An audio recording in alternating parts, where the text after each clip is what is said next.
लाख तले लागेड़िया मेरे जीव के यही जीवन।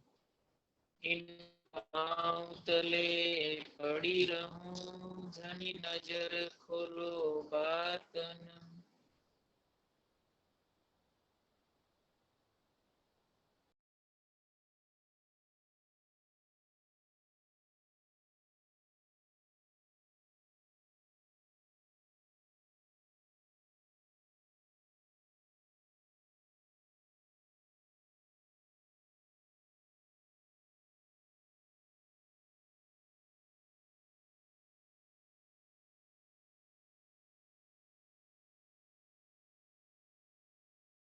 सुंदर साथ जी धम धनी जी की मेहर से उनके ही इलम के सागर को हम कल बात कर रहे थे और उनकी आखिरी चौपाई से ही हम आज शुरू करेंगे। श्री महामत कहे ए मोमिनो ए ऐसी कुंजी इलम ए मेहर देखो महबूब की तुमको पढ़ाए आप खसम तुमको पढ़ाए खसम।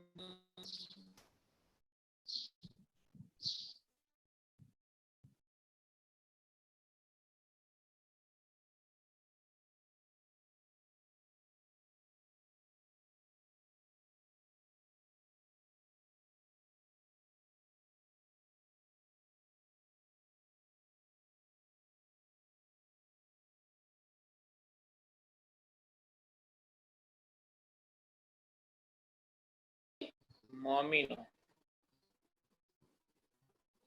महामती जी हम सुंदर साथ को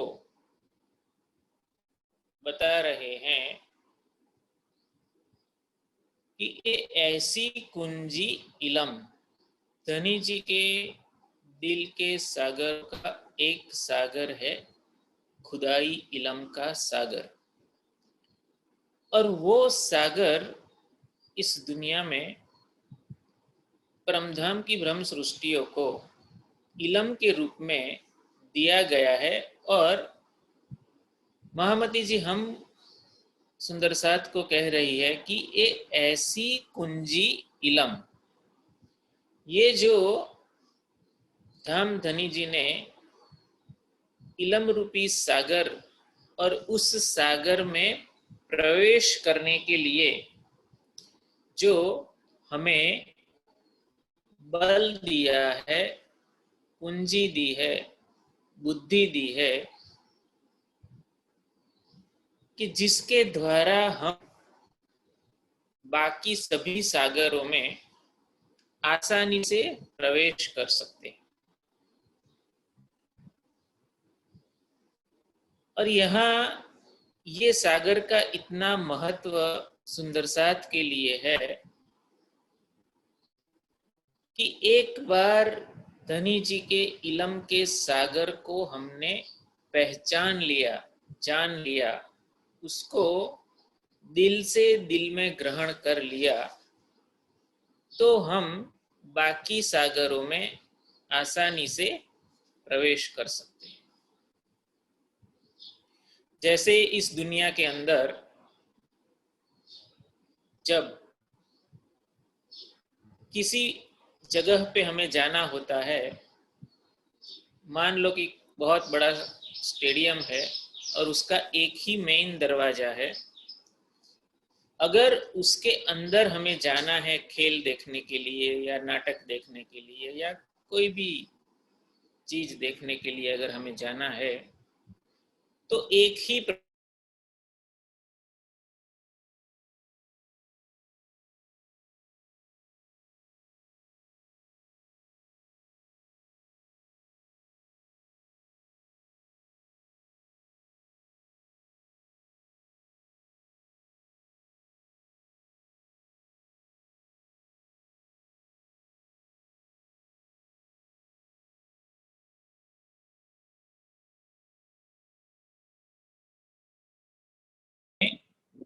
कहीं ऐसी जगह जाना होता है तो हमें मुख्य प्रवेश द्वार से जब हम प्रवेश करते हैं, ठीक उसी तरह से धाम धनी जी के दिल में लहराते हुए अनंत सागरों का अगर रस हमें लेना है तो इलम के सागर को हमें सबसे पहले अपने दिल में धारण करना पड़ेगा और उसको पूरी तरह से हमें पहचानना पड़ेगा।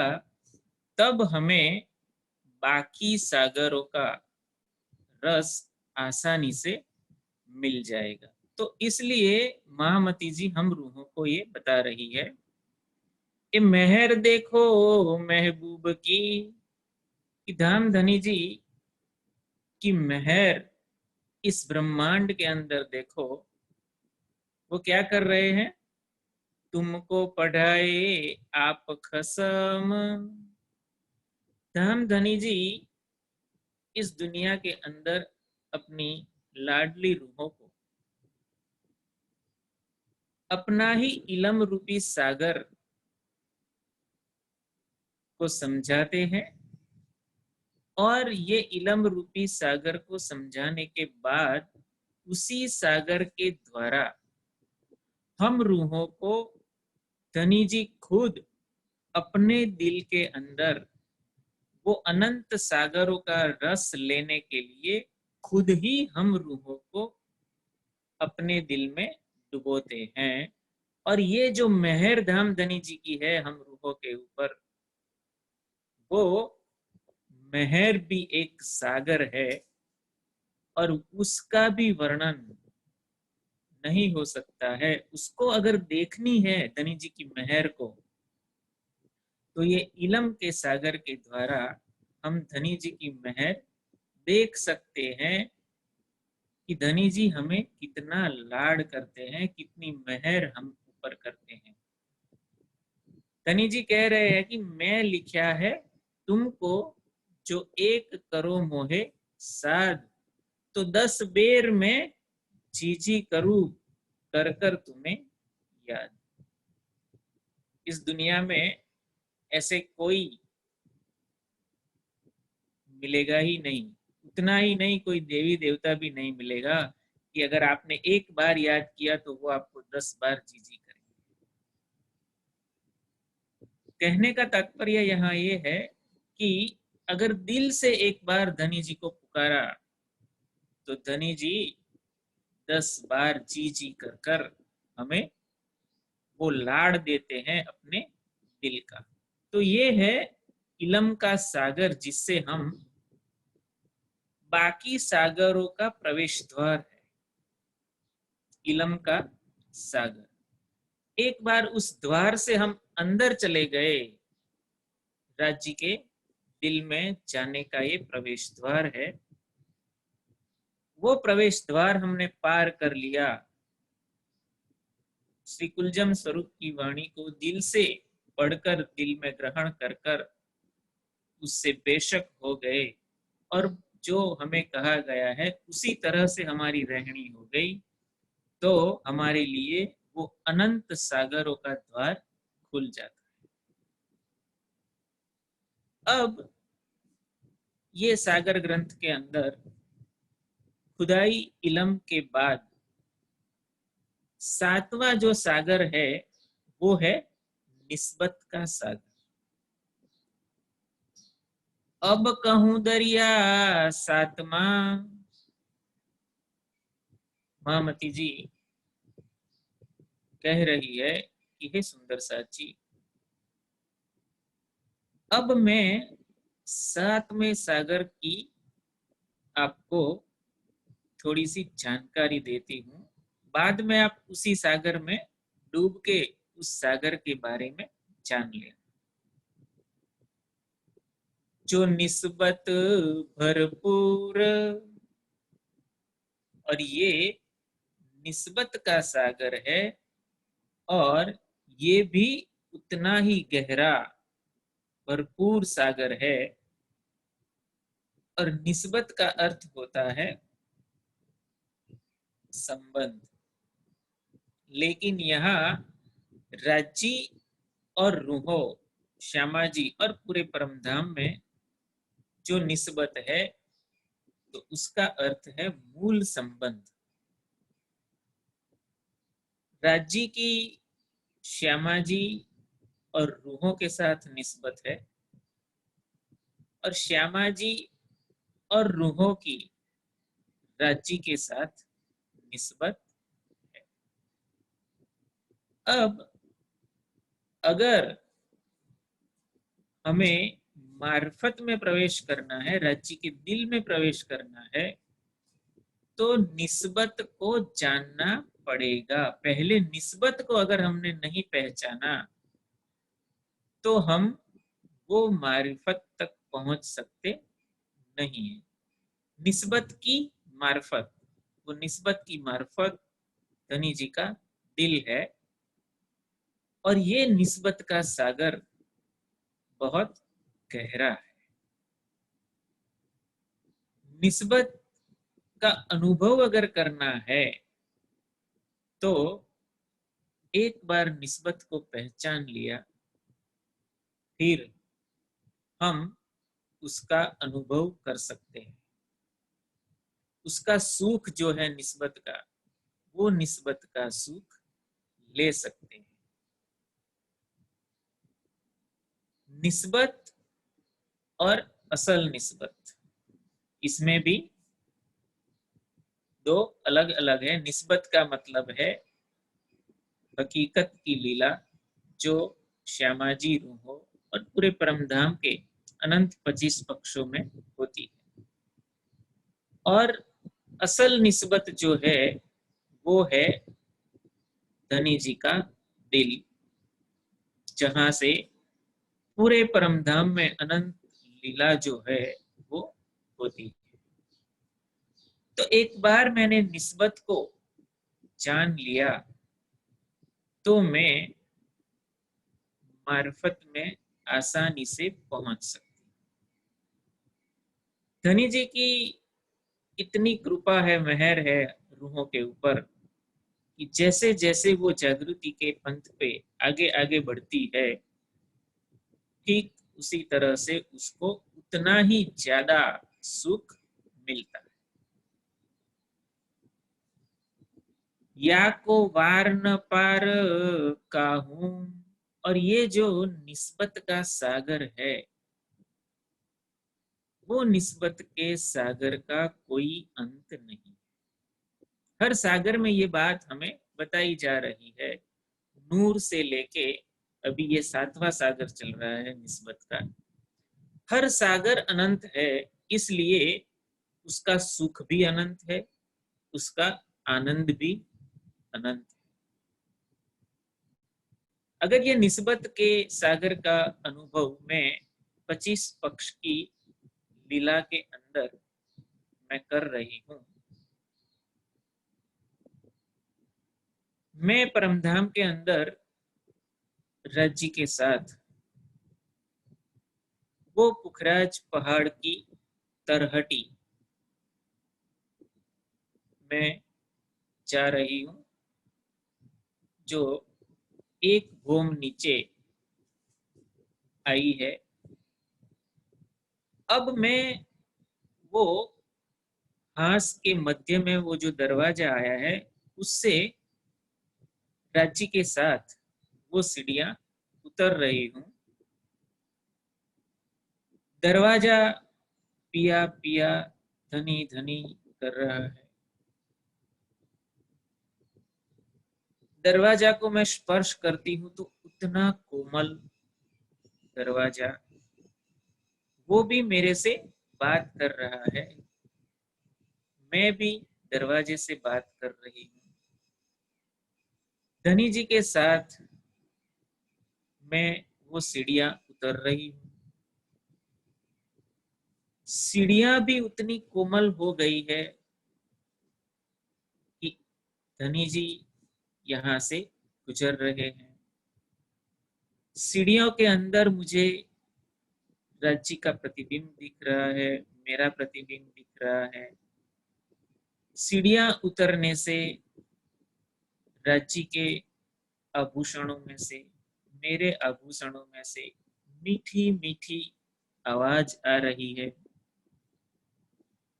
तो सीढ़ियों का सुख, दरवाजा का सुख, आभूषणों का सुख, उतना ही नहीं उसमें से निकलने वाले अनेक रंगों जो मेरे नूरी तन को स्पर्श करते हुए लहर के रूप में निकल रहे हैं, राज्य को रिझा रहे हैं, ये सभी जो लीला हो रही है वो क्या है? निस्बत। क्योंकि राज्य की निस्बत पूरे परमधाम में, हर कण में राज्य का दिल लीला करता है, तो सबकी निस्बत राज्य के साथ है। तो इसी तरह से जैसे जैसे मैं आगे लीला में राज्य के साथ जा रही हूँ, सीढ़ियां उतरने के बाद वो 400 कोस चौड़ी रॉस के ऊपर आती हूँ,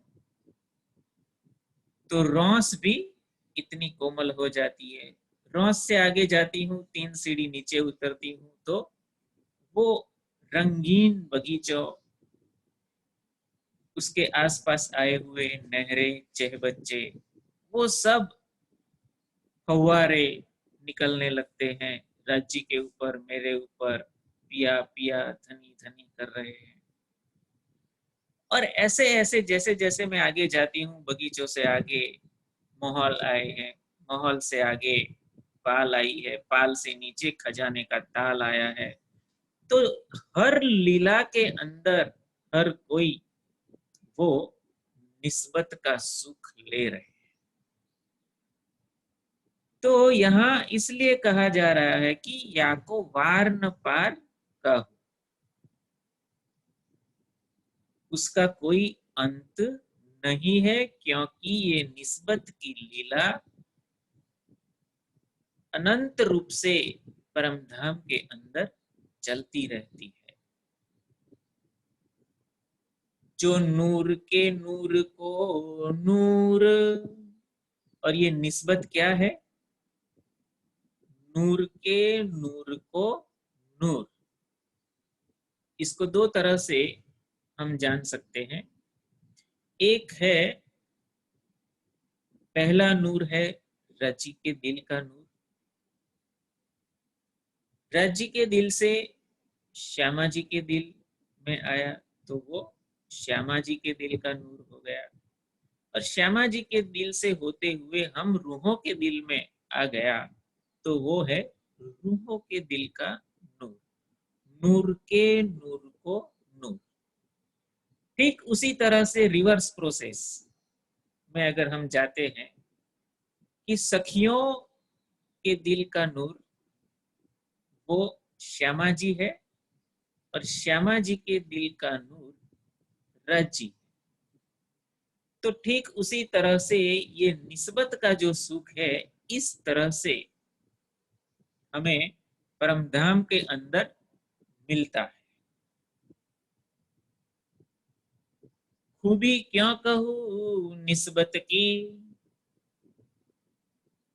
अब महामती जी हमें ये निस्बत के सागर की पहचान कराते हुए बता रही है कि हे मेरे सुंदर साथ, ये निस्बत का जो सागर है, उसकी महिमा, उसकी खूबी मैं कैसे आपको बताऊं। अगर आपको इस निस्बत के सागर का सुख लेना है तो आप उस सागर में डूब जाओ, तब आपको निस्बत के सागर के सुख का आनंद मिलेगा, सुख मिलेगा। वास्ते निस्बत खुली हकीकत, वास्ते निस्बत खुली हकीकत। यहाँ जो निस्बत कहा गया है वो है हम ब्रह्म सृष्टियां। कि ब्रह्म सृष्टियां इस दुनिया के अंदर खेल देखने के लिए आई, जिसके पीछे धनी जी का लक्ष्य अपना दिल दिखाना, इश्क और साहिबी की पहचान कराना, पूरे परमधाम की पहचान कराना, वो लक्ष्य था। तो निस्बत माने हम ब्रह्म सृष्टियां, जिसके वास्ते इस दुनिया के अंदर धनी जी ने परमधाम की हकीकत को जाहिर कर दिया। और हमारा संबंध, मूल संबंध धनी जी के साथ होने के कारण हमें ये हकीकत का पता चल रहा है। तो पाई हक मार्फत, और हकीकत को हमने स्पष्ट रूप से पहचान लिया कि परमधाम के अंदर हर चीज रची का ही दिल है, उनका ही रूप है, और उनका दिल ही हर एक के अंदर लीला करता है। और किस तरह से हकीकत की लीला में सबको सुख मिलता है।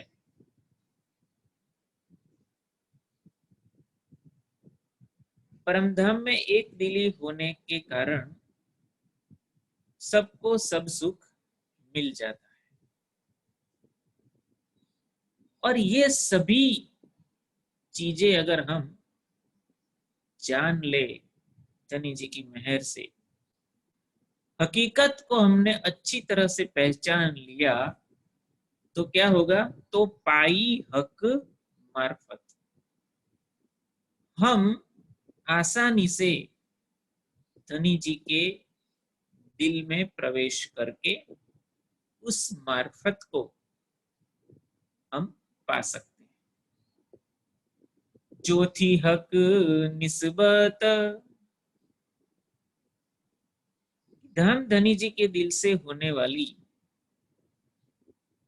मारिफत और हकीकत की लीला, और धनी जी के दिल से निस्बत रखने वाले पूरे परम धाम के 25 पक्ष और उनके साथ होने वाली लीला, वो सब यहाँ ब्रह्म सृष्टियों को यहाँ आने के बाद उसके बारे में पता चला। निस्बत असल सबन की, अब यहाँ यही हमें बता रहे हैं कि निस्बत कैसी है, हमारा मूल संबंध धनी जी से कैसा है? असल निस्बत है। धनी जी के दिल के साथ हमारा दिल जुड़ा हुआ है। हमारा ही नहीं, पूरे परम धाम के 25 पक्ष का दिल राज्य के दिल के साथ जुड़ा हुआ है। इसलिए कह रहे हैं कि निस्बत असल सबन की, चित निस्बत तित सब। जहां ब्रह्म सृष्टियां है वहां ही सब कुछ है। ब्रह्म सृष्टियां परमधाम में है तो सब कुछ ब्रह्म सृष्टियों के दिल में ही है। ब्रह्म सृष्टियां इस खेल के अंदर आई है तो उनके ही दिल में सब कुछ है। लेकिन इसके लिए हमें जागृति का हर स्टेप धीरे धीरे धीरे आगे बढ़ेंगे, वैसे वैसे ये पता चलेगा कि जहां निस्बत है वहां सब कुछ है। क्योंकि हमारा दिल राज्य के दिल के साथ जुड़ा हुआ है, इसलिए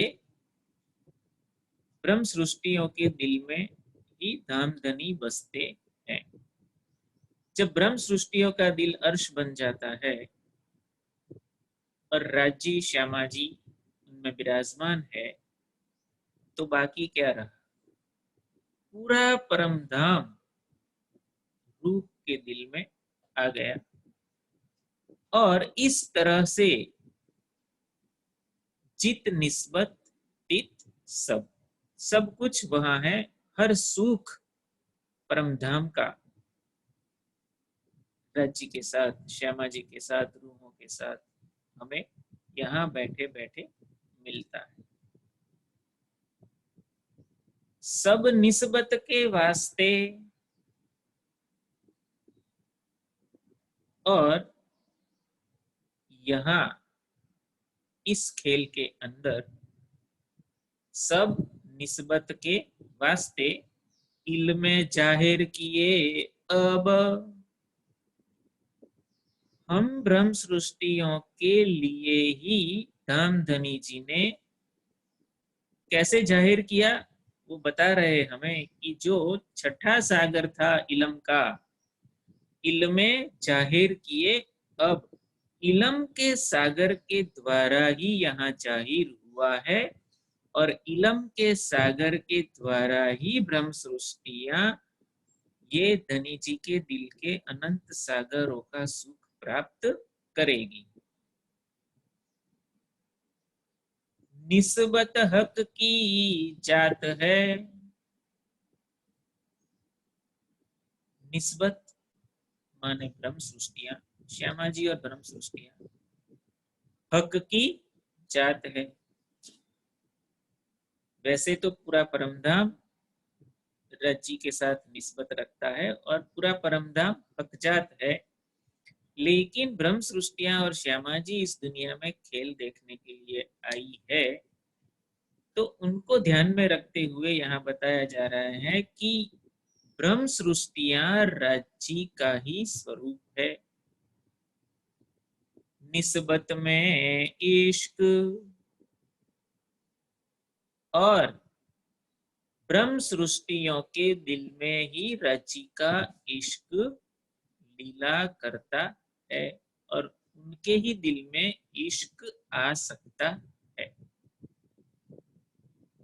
और हमें यही इस दुनिया के अंदर जब तक है, हम रज्जी के इश्क को पहले प्राप्त कर ले और एक बार रज्जी के दिल के इश्क को हमने प्राप्त कर लिया तो फिर रज्जी की ही मेहर से, रज्जी के ही हुक्म से उनके दिल तक पहुंचकर वो मार्फत तक हम आराम से पहुंच सकते हैं। निस्बत वास्ते इलम इत आया बेशक, ब्रह्म सृष्टियों के वास्ते ही, उनके लिए ही ये इलम का सागर, जागृत बुद्धि का ज्ञान, जिसको ब्रह्म ज्ञान भी हम बोलते हैं, तो ये इलम ब्रह्म सृष्टियों के लिए ही इस दुनिया में आया है। और वो कैसा है? बेशक धनी जी के दिल से निकलने वाला कोई भी सागर अनंत ही होता है और उसमें किसी भी प्रकार की शंका, संशय कुछ भी होता नहीं है, क्योंकि ये आया है धनी जी के दिल से, तो वो बेशक ही है। और ये बेशक इलम ब्रह्म सृष्टियां ही ले पाएगी। उनके दिल में किसी भी प्रकार की कोई शंका, संशय पैदा नहीं होगा। जब जैसे जैसे वो इलम के सागर को ग्रहण कर लेगी तो वो बेशक हो जाएगी। वाणी में किसी भी प्रकार का संशय नहीं। हके निस्बत वास्ते, अब देखो धन धनी जी ने हम रूहों के लिए, निस्बत वास्ते माने ब्रह्म सृष्टियों के लिए, कई बंध बांधे माहे खेल,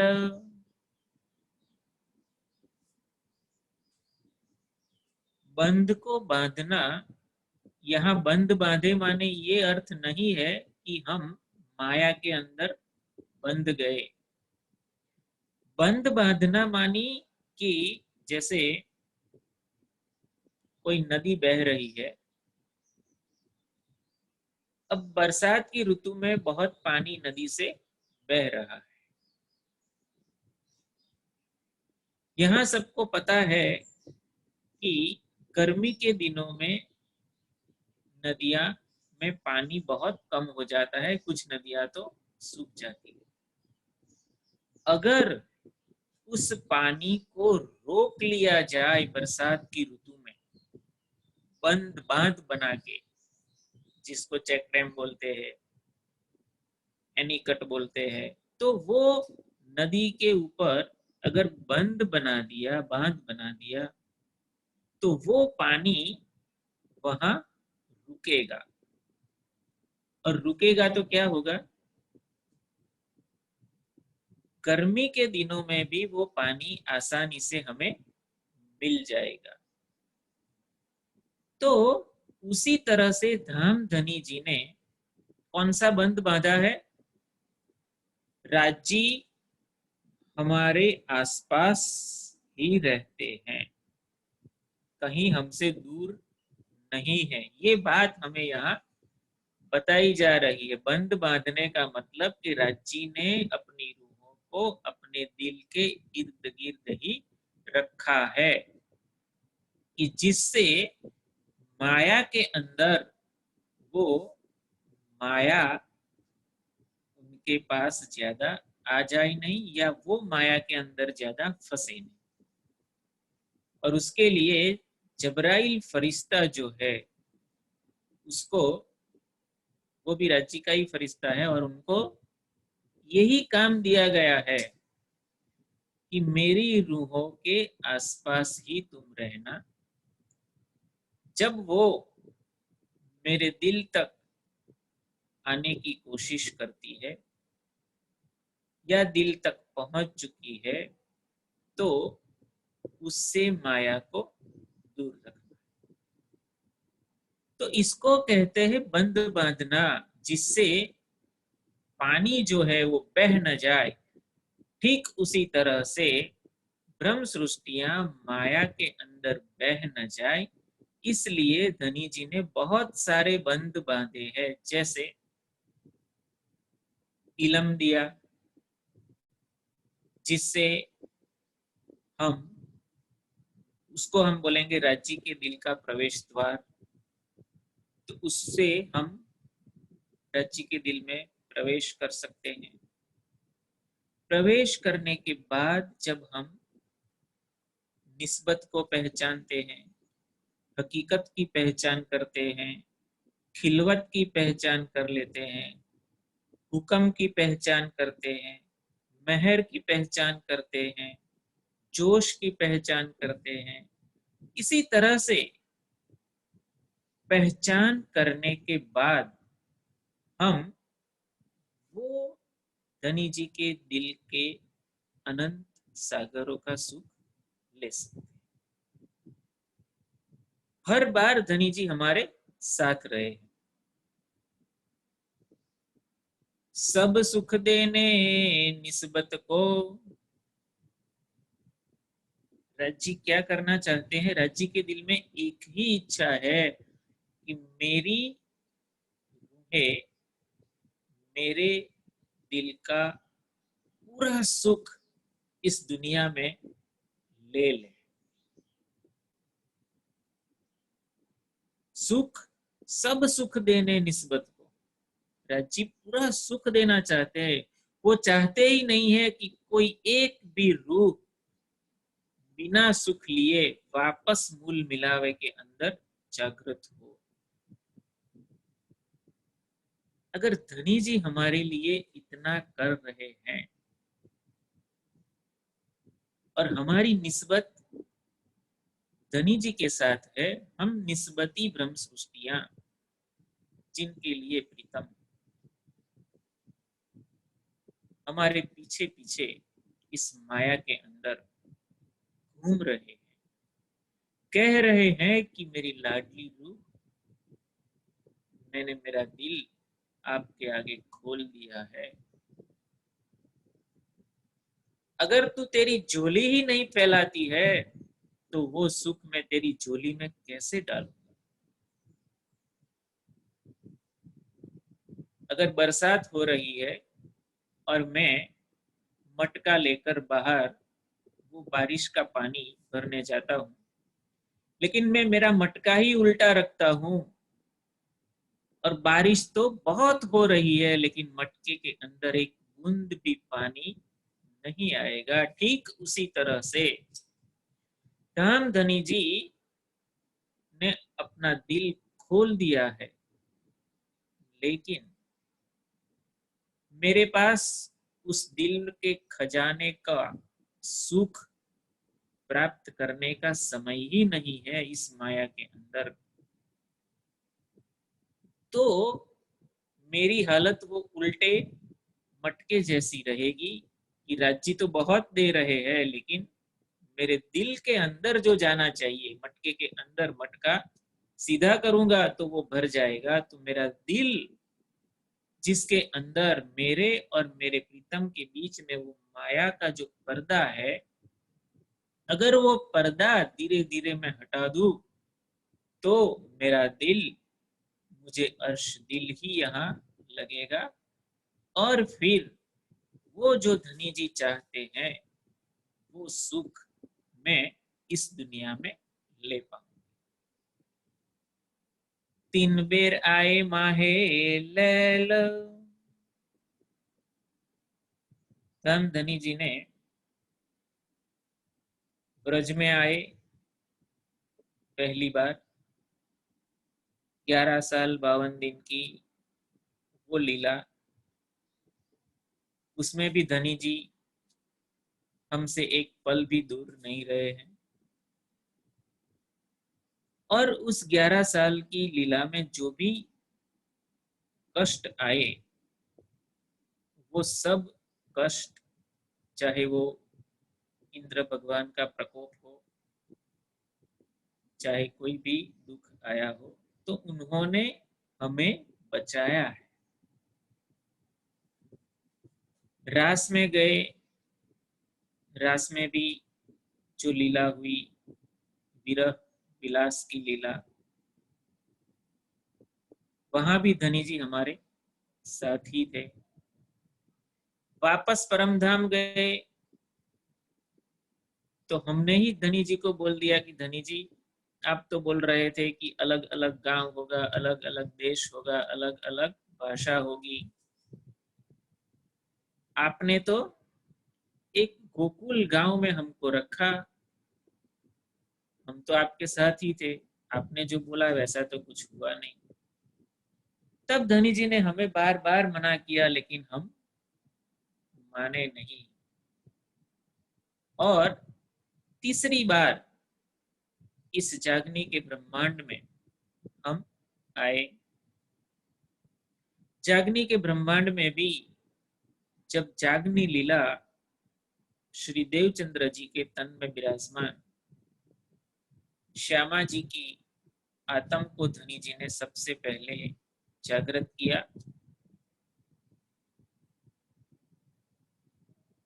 देवचंद्र जी को पता ही नहीं था कि मेरा प्रीतम कौन है।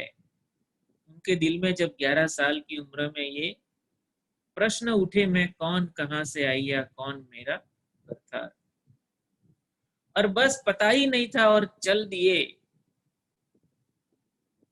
मन में दृढ़ निश्चय कर लिया कि बस मुझे मेरे प्रीतम को पाना है। वो 11 साल का बालक प्रियतम को प्राप्त करने के लिए क्या क्या कष्ट उठाए हैं उन्होंने, लेकिन दिल में एक ही चीज थी कि प्रीतम को पाना है। और जब उनको उस रण के अंदर जो धाम धनी जी ने दीदार दिया, और इसके बाद उनको पता चल गया कि प्रीतम हमेशा मेरे साथ है, कुछ भी हो जाए मैं उनको प्राप्त करके ही रहूंगा। और इसके बाद भी उन्होंने इतने कष्ट उठाए हैं, और इसके बाद 14 साल तक निष्ठाबंध भागवत सुनने के बाद उनको धनी जी ने अपने आवेश स्वरूप से दर्शन देकर पूरे परम धाम की इश्क रब्द की लीला और पूरा वर्णन उनके साथ किया, बातें की, और बाद में उनके दिल में विराजमान हो गए। ठीक उसी तरह से महराज ठाकुर जी के तन में विराजमान इंद्रावती जी की आत्म, उन्होंने भी जागनी कार्य जब से सूरत से शुरू किया, पन्ना जी तक पहुंचे, कितना कष्ट उठाया, लेकिन कभी भी दिल में ऐसा नहीं आया इंद्रावती जी के दिल में कि उनका ईमान गिर जाए। उनका पक्का ईमान था, पक्का विश्वास था कि प्रीतम तो मेरे साथ ही है। और उनको जो शोभा मिली, महामती जी का खिताब मिला उनके मुखारविंद से, हम रूहों के वास्ते ये इलम हमको दिया, जिससे हम वो सब सुख धनी जी के दिल के हम प्राप्त करें। इसलिए यहाँ बता रहे कि 3 बेर आए माहे लैल। इस खेल में, इस खेल के 3 तकरार है, 3 भाग, ब्रज, रास और जागनी। वास्ते निस्बत बेर तीसरी, खेल दिखाया हक, कि हम परम धाम में रास की लीला के बाद गए और इसके बाद ये तीसरी बार अपनी रूहों के वास्ते ही ये खेल दिखाया है। इलम बड़ाई इश्क, और धनी जी अपने दिल का राज खोलते ही जा रहे, खोलते ही जा रहे, क्योंकि उन्होंने तो अपना दिल रूहों के सामने रख दिया है, तो अब कोई राज नहीं बचा है। तो कह रहे हैं इलम बड़ाई इश्क, इस इलम के सागर से परमधाम की रूहों ने इस दुनिया के अंदर धनी जी के दिल के इश्क की महत्ता, बड़ाई पहचान ली कि इश्क तो राज्य का ही है। वो रूहों को यहाँ आने के बाद पता चल गया कि इश्क किसका है, राज्य का है। और उनके इश्क की महिमा, उनकी बड़ाई, वो इलम रूपी सागर से उन्होंने प्राप्त कर ली, जान लिया, सुख लिया। देखा गुज बका का बेशक, और उस इलम के सागर से क्या देखा, गुज बका का बेशक। आज दिन तक कदीम से धनी जी के साथ लीला में मग्न रहने वाली परमधाम की रूहें, वो धनी जी के दिल को नहीं जान पाई थी, और वो धनी जी के दिल का रहस्य, वो निस्बत, वो हकीकत, वो मार्फत, खिलवत, सब कुछ यहाँ आने के बाद उन्होंने देखा, माने पहचान लिया, और पहचानने के बाद चितवन के द्वारा वो सभी सुख परमधाम के वो ले रही है। निस्बत वास्ते इश्क,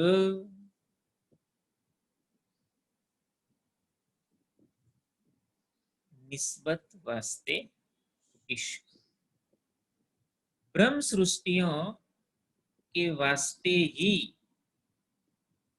ये खेल बना है, और इस खेल के अंदर ब्रह्म सृष्टियों के लिए ही इश्क की पहचान कराई जा रही है। और इश्क की पहचान करने के बाद वो इश्क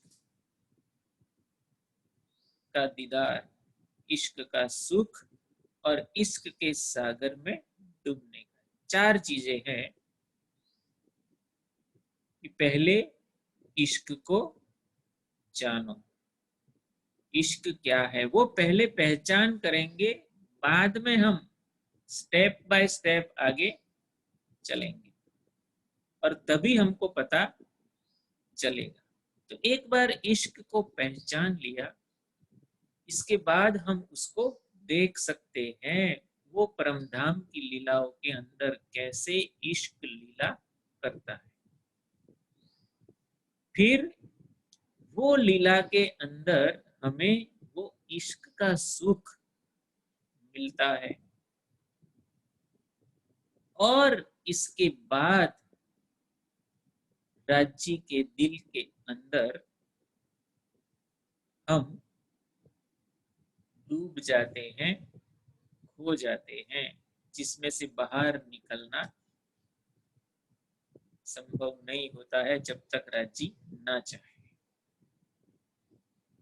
और जब राज्य के दिल के अंदर हम विराजमान हो जाते हैं तब हमको हमारा पता चलता नहीं है। वो हमारा हकीकत का स्वरूप जो है वो मारिफत में पहुंच जाता है, तब सिर्फ रहता है राज्य का दिल। और ये सब जानने के लिए निस्बत वास्ते इश्क, ये इश्क भी परमधाम की ब्रह्म सृष्टियां ही ले पाएगी और किसी की ताकत नहीं। क्योंकि जिसकी निस्बत मूल संबंध प्रीतम के साथ है वही वो ले पाएगी, बाकी कोई नहीं ले पाएगा। इसलिए कह रहे हैं कि निस्बत वास्ते इश्क, निस्बत वास्ते इलम। धनी जी के दिल से एक बूंद रूपी इलम यहाँ आया और एक बूंद ने ब्रह्म सृष्टियों को वो इलम के सागर में पहुंचा दिया और वो इलम के सागर रूपी द्वार के द्वारा वो राज्य के दिल में प्रवेश कर गई। तो ये इलम भी किसके लिए आया है? निस्बत ब्रह्म सृष्टियों के लिए ही ये इलम आया है, जिसका फायदा ब्रह्म सृष्टियों का जो इलम उनके लिए आया है उसका जो फायदा है वो किसको मिलेगा? ईश्वरी सृष्टि और जीव सृष्टि को ये फायदा मिलेगा। कई बार जीव सृष्टि भी जब जीव को पता चल जाता है तो जीव भी क्या करता है? अपने आप को, चाहे उसकी निस्बत राज्य के साथ नहीं है, उसके ऊपर परमधाम की आत्म विराजमान नहीं है, और फिर भी वो अपने आप को राज्य की अंगना मानकर जब उसके ऊपर कुर्बान हो जाता है तो उसको भी परमधाम नजर आता है, अनुभव में आता है। तो हम ब्रह्म सृष्टियों को कभी ये नहीं सोचना है कि मैं जीव सृष्टि हूं या मैं ईश्वरी सृष्टि हूं या मैं ब्रह्म सृष्टि हूं। छोड़ दो ये सब बात, बस राज्य के ऊपर एक बार कुर्बान हो जाओ।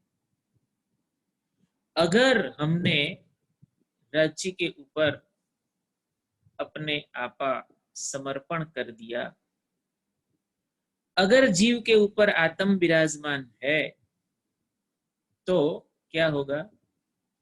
उस आत्मा को राज्य के दिल का पूरा सुख प्राप्त होगा। अगर नहीं भी है आत्मा जीव के ऊपर तो भी क्या होगा? मुझे उस परमधाम के सुख कुछ कुछ अनुभव में आएंगे और जीवन के अंत तक मैं उसी में डूबी रहूंगी या डूबा रहूंगा। तो इस जन्म मरण के चक्र से आसानी से मैं धनी जी के चरणों में पहुंच जाऊं। ये पूरी विन विन सिचुएशन है, इसमें कहीं भी नुकसान नहीं है, फायदा ही फायदा है।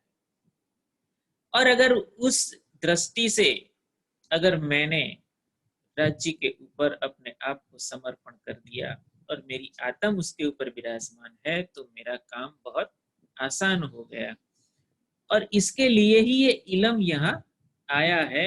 तो मुझे ये सब सोचने के अलावा बस मैं उसी में लगी रहूं और लगी रहूंगी तो उसी तरह से धनी मुझे सुख देते जाएंगे। खुशहाली निस्बत वास्ते और इस इलम के सागर से मिलने वाली खुशहाली माने अनंत सुख, अनंत आनंद, ये भी किसके लिए है? रूहों के लिए। खुशहाली निस्बत वास्ते आखिर ल्याए कसम।